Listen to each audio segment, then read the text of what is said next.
ኢትዮጵያ ወደብ ያጣችበት መንገድ በጣም ያስቆጨኛል። ኢትዮጵያ ባለፉት 30 ዓመታት ወደብ የላትም። ይሄ የሆነበት መንገድ በጣም ያስቆጨኛል። In the last 500 years, Ethiopia had access to international waters only for 40 years. When Eritrea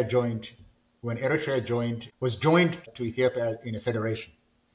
That's when Ethiopia gained access. Of course, Ethiopia always aspired to have access. But it was the Turks, the Ottoman Turks that had it. It was the Italians that had it. But Ethiopia did not have access to it. But the fact that Ethiopia, since medieval times, that Ethiopian leaders wanted access to the sea is not to be denied, but it's only in the last 40 years that, in the 40 years between 1950 and 1990, that Ethiopia had Assab and Assawa as its own sovereign port. So Eritrea joined Ethiopia in a federation, and Ethiopia gained access to the sea. Eritrea won the war, obliterated the Ethiopian army in Eritrea, and chose independence in a legal way. Held a referendum, and it became a member of the United Nations, and Eritrea is another country right now. You can wail about it, you can decry it, you can talk about it, you can whine about it. It doesn't matter. Eritrea is a sovereign country. Eritrea is a sovereign country. If Ethiopians did not know this, let me make that clear, that Eritrea is a sovereign country. How are you going to get it? How are you going to take Assad away? By accusing? Curtis F. Jones, Economic Consular Officer, Addis Ababa, 1947 to 1948. Curtis F. Jones was born in Bangor, Maine in 1921. He graduated from Bangor College in 1942 and then served in the army for 3 years. In addition to Egypt, his overseas career has included towards the end of the war that he became interested in foreign affairs. He has also served in Lebanon, Ethiopia, Libya, Syria and Yemen. He was interviewed by Thomas F. Conlon on March 29, 1994. Jones: as a matter of fact, they rotated me out of Beirut entirely. I went to Addis Ababa. Q: so you were in Beirut in 1946 to 47. Jones: yes. Q: how did you happen to get your assignment to Addis Ababa? Did that just come up, out of the blue? Jones: yes, out of the blue. Q: what was your assignment there? Jones: I did primarily economic work until John Randolph ran into trouble. I think that he had some altercation with the local staff. The consular position became vacant, and I went into consular work for a while. In the interim I applied for full-time Arabic language training and finally got it. Then, in the fall of 1948, Jimmy Moose came through as a Foreign Service inspector. He asked me what I wanted to do. I said that I wanted to be an Arabic language specialist. He himself had studied Arabic at the École des Langues étrangères, Foreign Languages School, in Paris. He was totally out of sympathy with the language program and with my decision. He later wrote, in his inspection report, I think that this man is asking for language training so that he can get out of the real work of the service, namely, administration, consular work, and the rest. In any event, in the winter of 1948-1949 I went to Washington where, by then, Arabic language courses were being given at the Foreign Service Institute. Edward W. Mulcahy, Vice Consul, Addis Ababa, Ethiopia, 1950, Consular Officer, Asmara, 1950-1952. Edward Mulcahy was born in Massachusetts in 1921. He graduated from Tufts University in 1943, the Fletcher School of Law and Diplomacy in 1947, and served as a first lieutenant overseas from 1943 to 1946 in the U.S. Marine Corps. His postings abroad included Mombasa, Munich, Addis Ababa, Athens, Southern, Tunisia, Lagos, and Chad. Mr. Mulcahy was interviewed in 1989 by Charles Stewart Kennedy. Mulcahy: this program is coming to an end within the next few months and I just as soon go back to Africa. I got a private telegram from 2 friends of mine in African affairs who asked if I'd like to open a consulate at Asmara. I wrote back, ready, willing and able. Sooner the better. While I was in Kenya, I learned a great deal about Asmara, about Eritrea and the ex-Italian colonies from some of my British friends who had been in the military service up there in the campaign against the Italians in East Africa. I knew what a delightful city Asmara was. On the map it looks dreadful, only this far away on the map from Massawa, which is one of the hellholes of the world climatically at least. But, Asmara is up at 7,600 feet and that's perpetual springtime there, about the same altitude as Mexico City. So I jumped at the chance of going there. This was in December of 1949. By the middle of January, I had my orders transferring me to Addis Ababa. We closed up our post at Amberg on January 10th, and I was back in Munich. Q. Why were we opening a post there? Why did we want one in Asmara?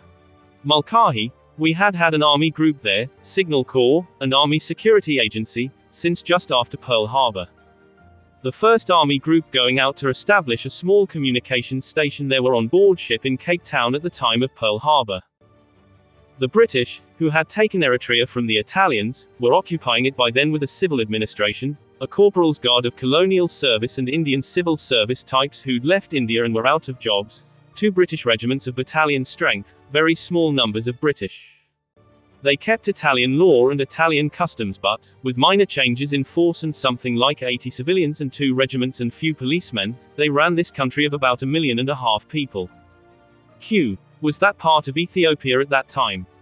Mulcahy, no, it was not, and what it was to become was the subject of great dispute at the Big Five foreign ministers level, the whole question of the ex-Italian colonies.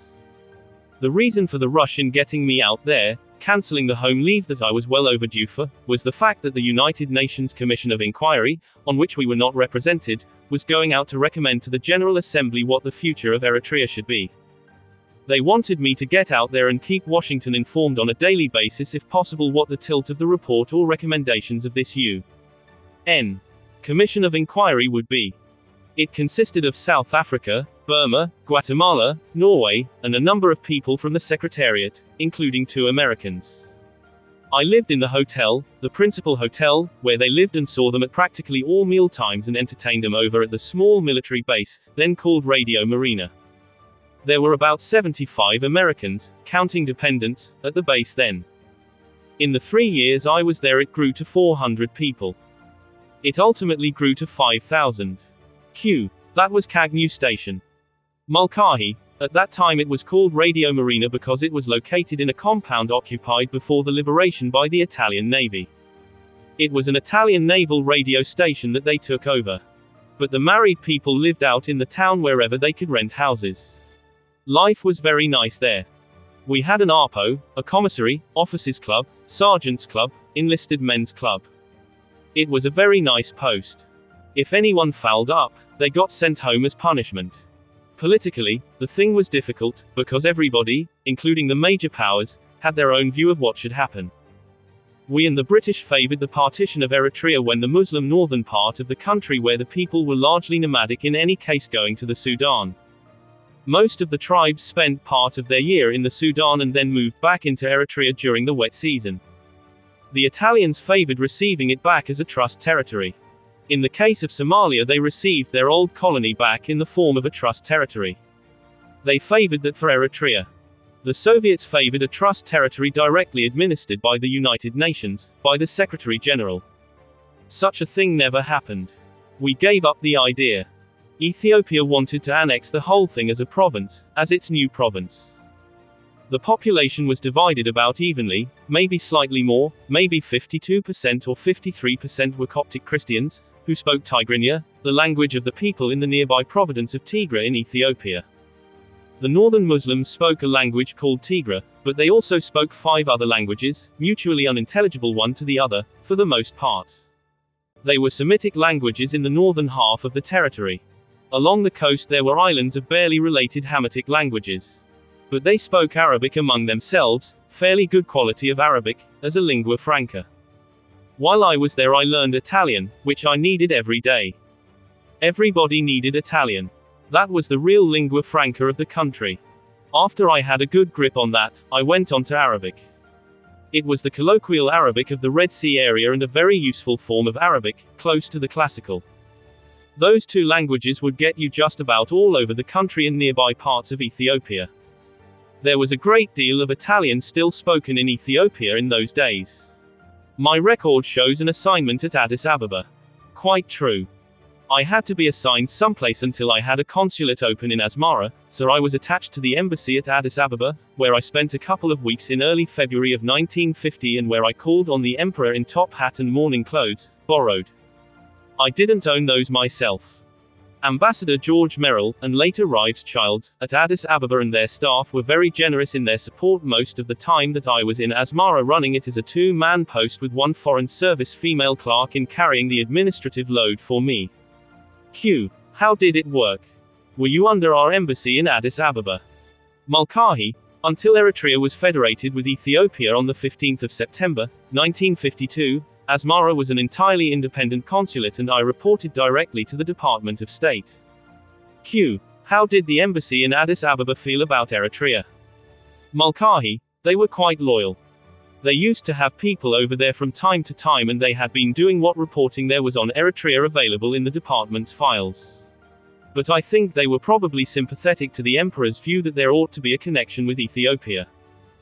I think also they thought it would be a leavening and possibly a good example for Ethiopia to deal with a democratically elected, autonomous, internally autonomous, Eritrea. I, frankly, thought that, too. I firmly believed that that would have been exactly the best thing for Ethiopia and that the empire, which it indeed is, could thrive if run as a series of autonomous regions under a federal constitution, for example. Q. Did you feel that you had any role in developing any policy towards this?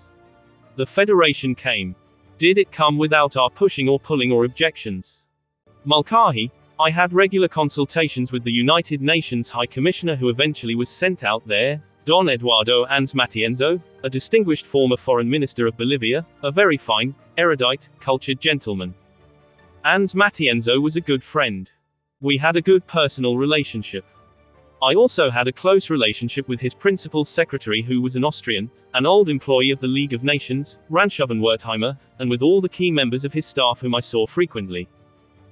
Asmara was a city of only all told 50,000 or 60,000 people, about 15,000 Italians and 1,200 British, I suppose, counting dependents, and not counting a 2,000-man British battalions and a very, very small American community. We had a few American missionaries there besides that, 3 missionary establishments. We had a very close-knit community and good relations among the different communities both internationally and ethnically. I was always being approached by the leaders of 16 different political factions when I went there. Some of them amalgamated with others after December 1950 when the General Assembly decreed in favor of federation of Eritrea with Ethiopia. They went down to about 8. To round up a good cross-section of Eritrean opinion on any subject, I would take my time over a 3-day period to seek out the 8 leaders of these factions. Sometimes I wouldn't need to go to all 8 of them, but maybe 5 or 6 of them and have a chat with them. You could do that by sitting at a certain coffee shop near the cathedral on the main street in Asmara. If you were there, many people would see you and they'd want to get their word in with you or they'd come around to the consulate to deliver their points of view. Q. You did find yourself sort of captured by the American military community or by the British military community or by the Italian community? Mulcahy. No, definitely not. Q. How were relations with what we would call, I don't want to use the pejorative sense, the natives, the actual Eritreans? Mulcahy. Very, very good. The Coptic Eritreans who were in the majority in the highlands around Asmara had favored outright annexation by Ethiopia. They were supporting what was called a shifter army, several guerrilla bands, always much less numerous than you'd ever believe. They were indistinguishable from the Tigrinya-speaking Ethiopian citizens who came in from across the border. But most of the Eritrean nobility, and they continued even under the Italians to have their stratification of society into Asmatches, Dejazmatches, Kahazmatches, etc. Similar to counts, earls, barons, dukes and what have you, old Ethiopian titles. A lot of them fielded little guerrilla bands of their own in order to show their loyalty to the emperor. In the northern Muslim areas there were also guerrilla bands, who tended to favor a partition of Eritrea. They wanted to go with the Sudan with which they identified ethnically and religiously. That was their outlook. Now, The Muslims were divided in the country as a whole. Most of them in the cities and coastal areas favored the status of republic. But after the General Assembly voted in favor of federation, and we and the British supported it when we saw that partition was a non-starter. After India, after Cyprus, after Palestine, you couldn't talk partitions. After seeing the fighting that took place and the animosity, we just were not inclined to support partitions. Mulcahy, that's right. Everybody came around to believe that, if this federation concept could be well and fairly hammered out, it would be a good thing. In my office staff, I had an Italian who had been an active member of a party that favored an Eritrean republic. He had been a former member of the Italian colonial service but had resigned in 1938, resigned from the fascist party, resigned his reserve commission in the army. I wouldn't call him a great Democrat, but philosophically he was rooted there. He'd been there for almost 30 years and spoke flawless Arabic, was often consulted by the Mufti and the Qadi of Asmara on fine points in Quranic law, and used to lecture to the Muslim law students. I got him a job teaching Arabic at the Little University of Maryland extension program we had at Asmara, which is where I also learned Arabic. I learned my Italian from him, largely on the job. I had him, a Christian Eritrean, a Muslim Eritrean, and an Armenian female. The Armenian community were quite influential in Ethiopia and Eritrea. Social relations among the communities were really quite good in Eritrea. I divided my time pretty equally between the British, the United Nations and the Italian communities. The Muslim and Christian communities were not very much engaged in social affairs by our standards, cocktail parties and dinner parties, but they were continually inviting you to their weddings, to the mosque for feast days, to the Coptic cathedral for all their feast days. You were very often in touch with them. I also visited the political leaders when I went traveling, which I did a great deal of. A lot of visiting I tied in with hunting trips. Hunting was fabulous there because the British had taken guns away from all the Italians and didn't even let them have shotguns. There had been something like 9 years of uninhibited growth of the wildlife population there.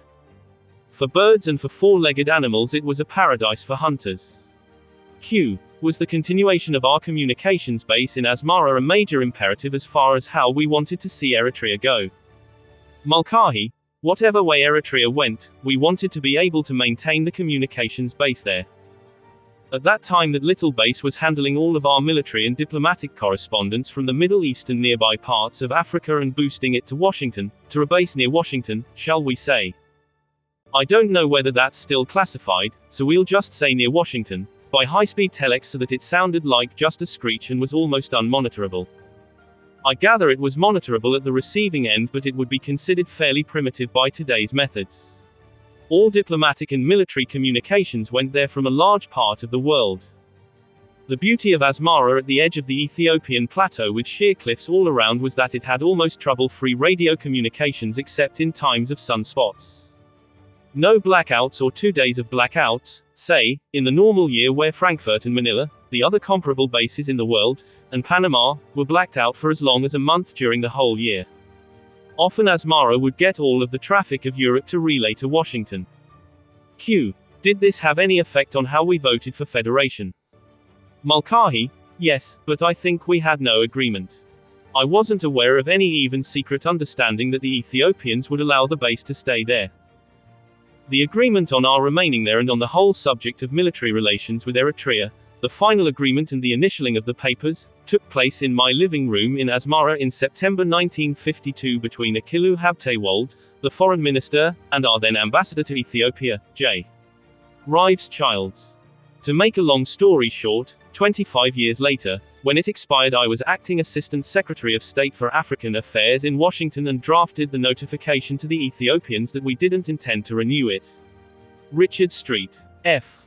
Post Assistant Public Affairs Officer, Addis Ababa, 1952-1953, Richard Street. F. Post was born in Washington in 1929. He received his bachelor's degree from Harvard University in 1951 and his master's from George Washington University in 1969.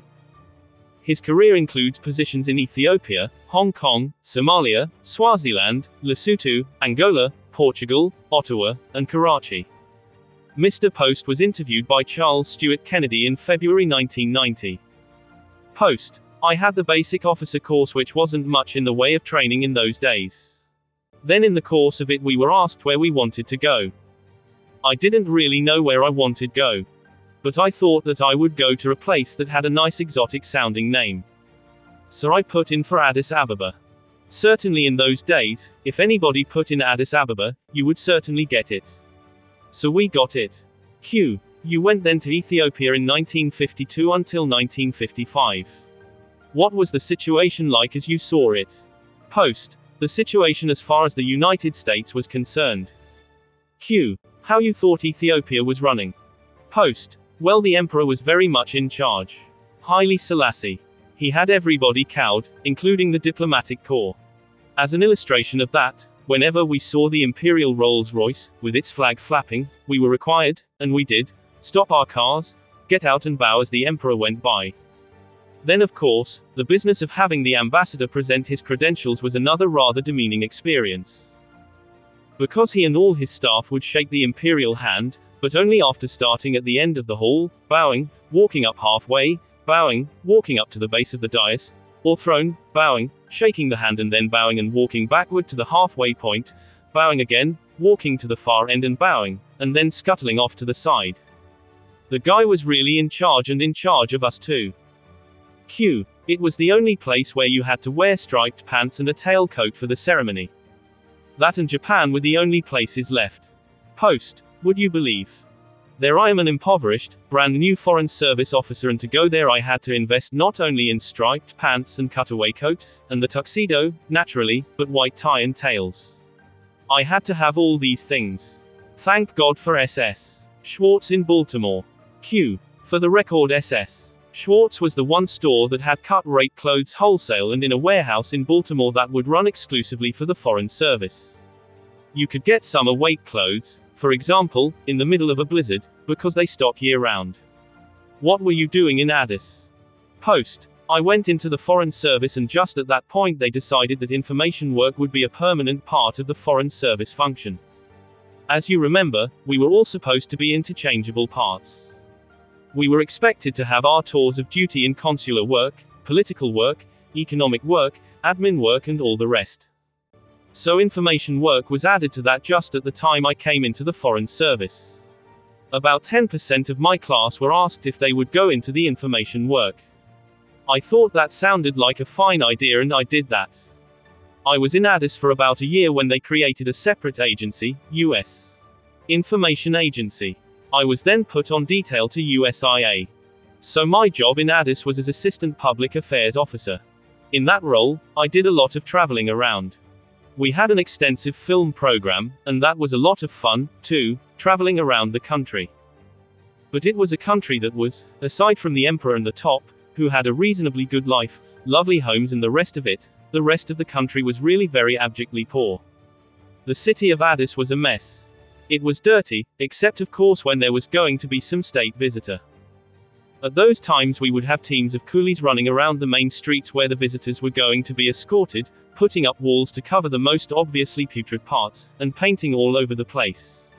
So that the visitor would look upon Addis as a clean, well-lighted place. We got a little more into that than others, because although I was a U.S.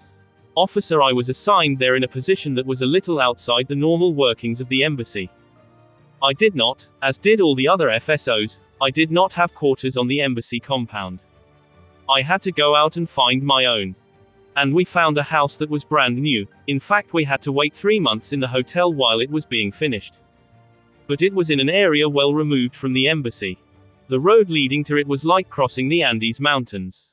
So we got a little more than our fair share of the nitty-gritty side of Addis Ababa living there. Q. What was our American interest in Ethiopia at the time? Post. We had, as our major interest at the time, the radio base in Asmara, a new station. It was primarily a Navy communications base. It had been an Italian radio station before the war. The British took it over during the war and we took it over from the British. It was basically the quid pro quo for what we gave Ethiopia in the way of assistance. In fact, from the point when we had expanded that into a major installation, we justified just about everything we did, in favor of Haile Selassie, by that base. In other words, we had to come forward with the aid he was requesting from us, because if we didn't do it, he would close the base down. A little later on, when we had established a position in Mogadishu, Somalia, anything we wanted to do with respect to the Somalis was circumscribed by the alleged effect this would have on the emperor's attitude on the maintenance of Kagnu station. Q. So you found, as is often the case, once you put a base in, you become hostage to it. Post. That's right. Q. With all sorts of consequences which are not envisaged at the time. What about as a public affairs officer? Did you make much contact with the Ethiopians? Post. I'd like to think I did. What we were usually doing was showing what great things the United States was doing in and for Ethiopia. We had, as you recall, just about the time I arrived, we had just started the Point 4 program. Point number 4 given in a speech by Harry Truman. Ethiopia was one of the first countries to have a Point 4 program, now called AID. So we were busily trying to persuade Ethiopians that we were doing great things for them. That American policy generally in the world was a good thing. I think perhaps at the time, we were a little unsophisticated in our efforts. We were using a shotgun approach. We weren't targeting all that much on key people. We did, but we also dissipated our efforts, I think, a great deal, on somewhat marginal audiences. There were times when I did things and I wasn't really conscious of the adverse effects of what I was doing. For instance, on one occasion, we had had a visit by the Emperor to the United States in 1953 or 54, and we did a film on it. We didn't have vast technology available to us, but I managed to work with one of our Ethiopian employees, and with a variety of what would seem very odd, tape recording, machines and so on, we put together a soundtrack to go with it. We had it running simultaneously. It was difficult to keep it synchronized, but we managed. We thought this was a great thing. It showed the Emperor and the United States in harmony, and therefore, his people should be delighted with the United States. Well, we took that thing down into the desert and showed it to a bunch of Somalis. I didn't know much about the Somalis at that time, but I know now they must have thought I was crazy in the head. Q. Like shots of Hitler in Israel. Post. I think I did sense a little bit of the hostility. The next morning I took off and I thought I was missing something, but it didn't register. Finally it dawned on me that I didn't have my Harvard letter sweater that I had gotten playing lacrosse. To this day I have assumed that some Somali stole my sweater in retaliation for my showing that movie of Haile Selassie. Q. One further question on Ethiopia. How did you find dealing with Ethiopian officials? Post. I didn't have an awful lot to do with Ethiopian officials.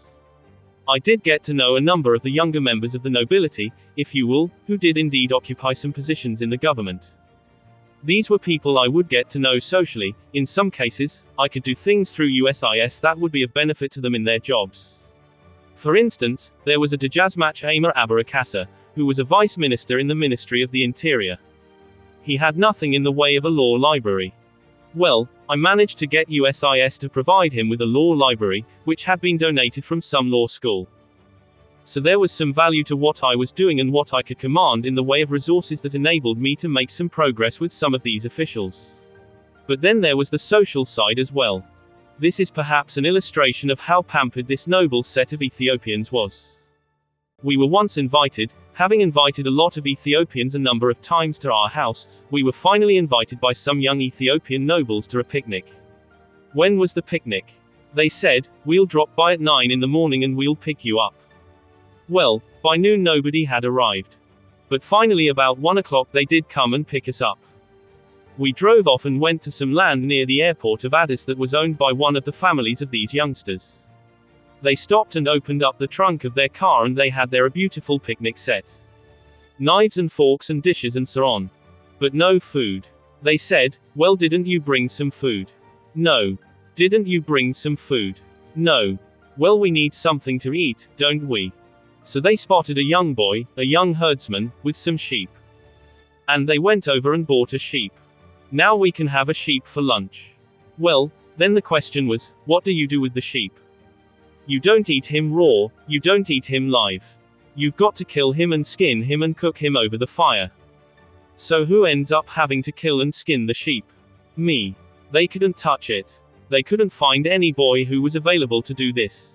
So I had to wind up doing this. Let me get back briefly to Kagnu station because my service in and on that part of the world went through various repeats. I was in Ethiopia as my first post. Then a few years later, I was in Mogadishu, Somalia, from 1958 to 1960. Then I went back to Washington. I was briefly on the Libya desk, but then I took over the Ethiopia, Somalia desk. And after the moon went over the tops of the mountains a few more times, I found myself back in Washington, in the 70s, 1975, 76, 77, as Office Director for East Africa, which included Ethiopia and Somalia. Well, when I first arrived in that particular position, I was asked by our then Assistant Secretary Town to take a review of our policy towards Ethiopia, and we convened an interdepartmental group.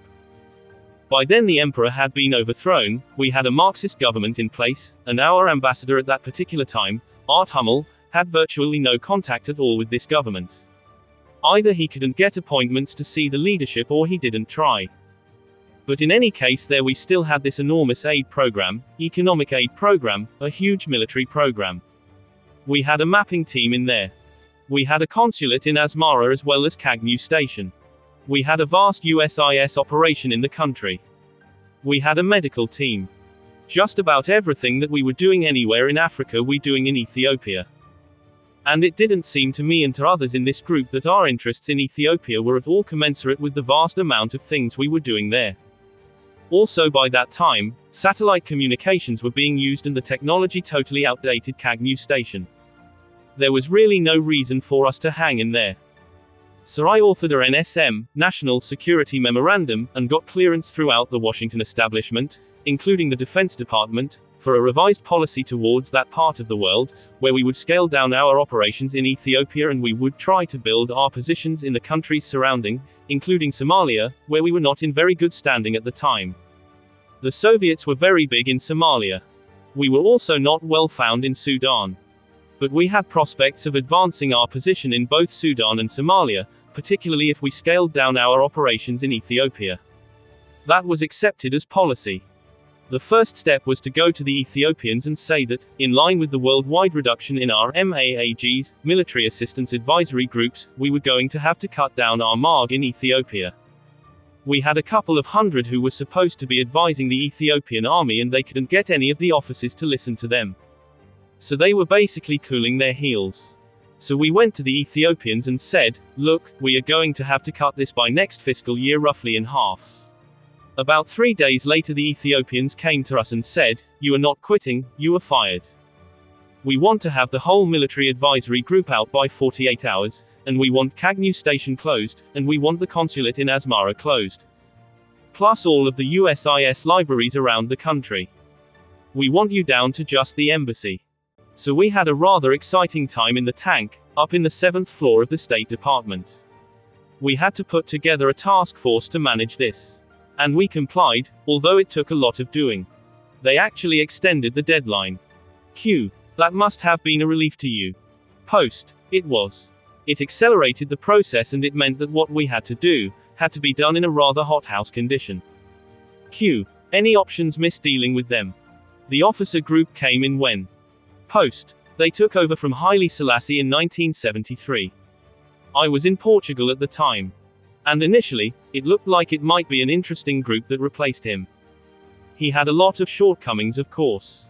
And initially, the man who seemed at the top of this group of army officers was a major when I first knew him but was now a Lieutenant General Amanuel Andam.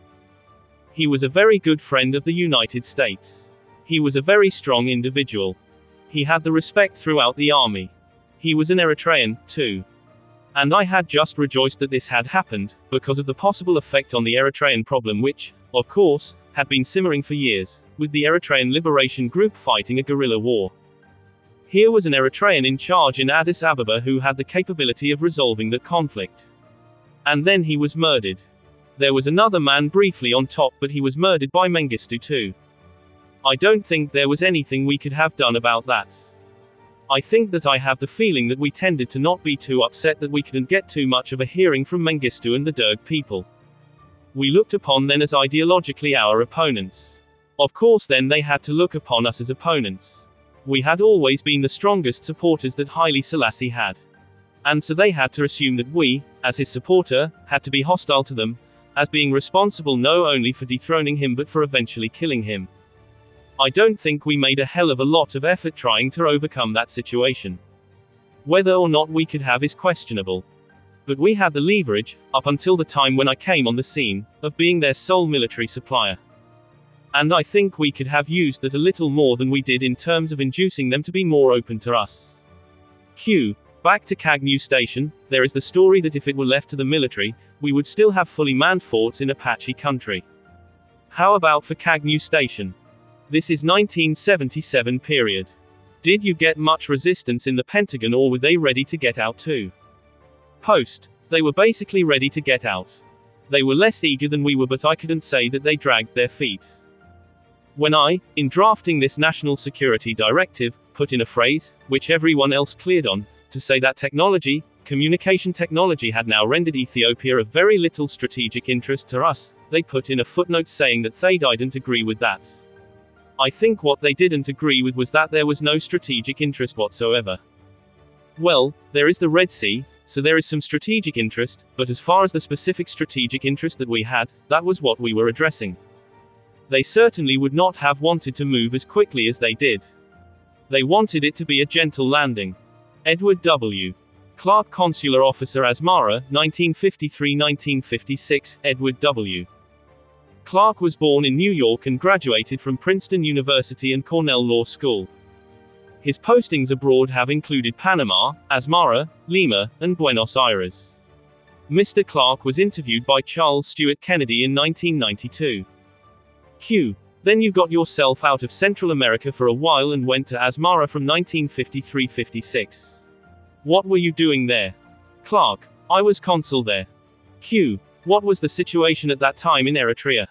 Clark. Eritrea had just been federated with the Empire of Ethiopia by the United Nations. The British had just left.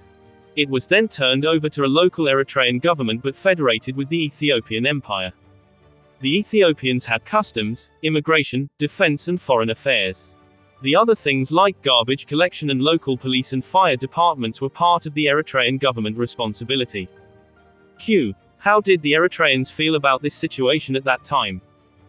Clark. One of my jobs was to keep track of how this federation was proceeding, whether it was being respected by the Ethiopians. The Eritreans and the Ethiopians had always been at odds. The Ethiopians over the centuries would every once in a while come down and beat up on the Eritreans and take back a bunch of their wives and make them pay them tribute, and then they would go back. This went on for centuries. They didn't like each other. And the Eritreans had obviously good reasons for not liking the Ethiopians. Not sad about independence, but sad about the martyrs lost. I think I mentioned in the previous video that each family would have lost at least one martyr. Some families would have lost 2, maybe 3 martyrs. So this in a country of 3.6, 3.7 million, it was a very significant amount of people that died. What was the war with Ethiopia about? So some of the people that were showing me around were talking about what their parents told them life was like under Ethiopian occupation. You know, they were very discouraged from speaking Tigrinya, which is the local language. Although there was meant to be some sort of autonomy, in reality Ethiopians basically controlled all aspects of their lives. Amharic, which is the main language in Ethiopia, was really imposed on them. And they were basically treated as second-class citizens in their own land. So that's what the struggle for independence was about. And the reason why they have these kind of memorials is because the threat of another Ethiopian invasion is ever present. You know, there was a peace agreement with Abi Ahmed in 2018, but since then, you know, relations have seriously deteriorated. And Abi Ahmed right now, just this year, has said that, you know, Ethiopia needs access to the sea. Obviously, there's 2 ports in Eritrea that Ethiopia's got its eye on, and they're constantly making threats. They're constantly putting troops on the border. And Ethiopia is a country of 120, you know, a country of 3.6, 3.7 million versus a country of 127 million really does need everybody to be ready to fight if Eritrea is going to have a chance. And it's actually a remarkable story that they were able to win their war of independence against those odds. It's a real modern day David and Goliath story. But yeah, that's why they've kept these pieces of scrapped metal and tanks to commemorate, you know, this important fight for independence that's very important to all Eritreans. Give me pink. Pin? Give me pink. The young boy didn't ask for money, he asked for a pen. Because he's interested in education. Not money, a pen. I like that. I like that, my friend.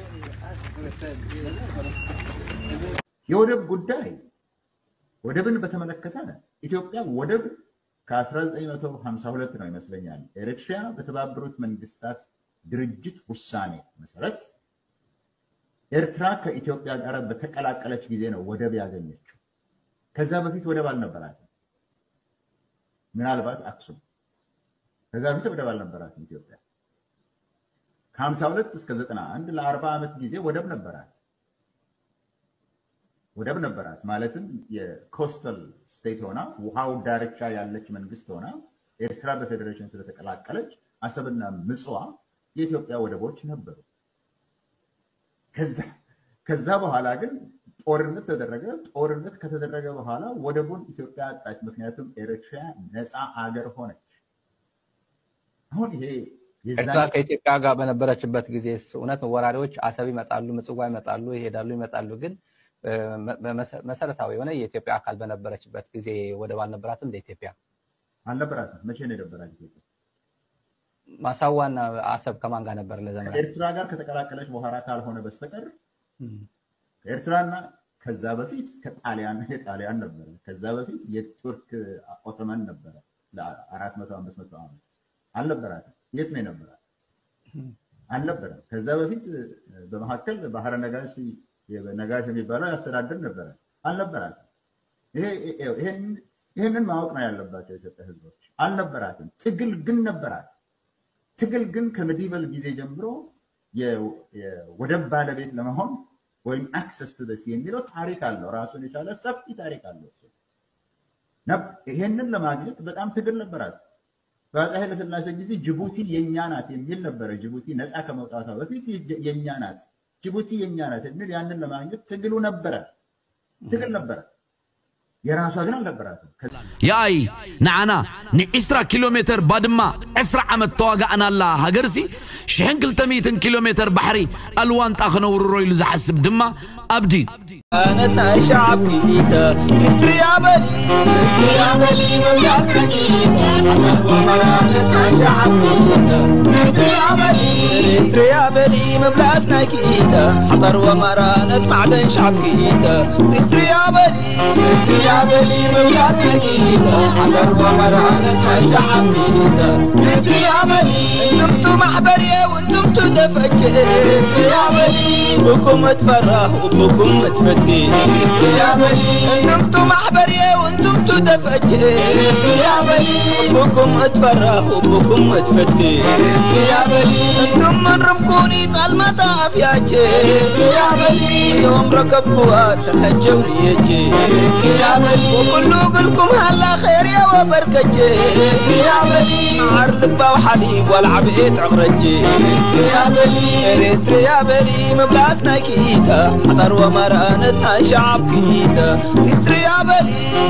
يا بلي مبلاسنا كيتا حضر ومرانة شعب كيتا يا بلي ناجد يا من تعزز ما أشنوني يا بلي راكب اللي قبطاري أبطروني يا بلي ناجد يا من تعزز ما أشنوني يا بلي راكب اللي قبطاري أبطروني يا بلي اكتديبكم أنا بالمن تتبارحوني يا بلي عديدك فوق حبر عمروني يا بلي ولاد أردكم نبوم يعركوني يا بلي كانوا مع بايتا اجم تمنوني يا إريتريا بلي مبلاس نايكيتا أروى مرانة شعب كيتا إريتريا بلي مبلاس نايكيتا أروى مرانة شعب كيتا إريتريا بلي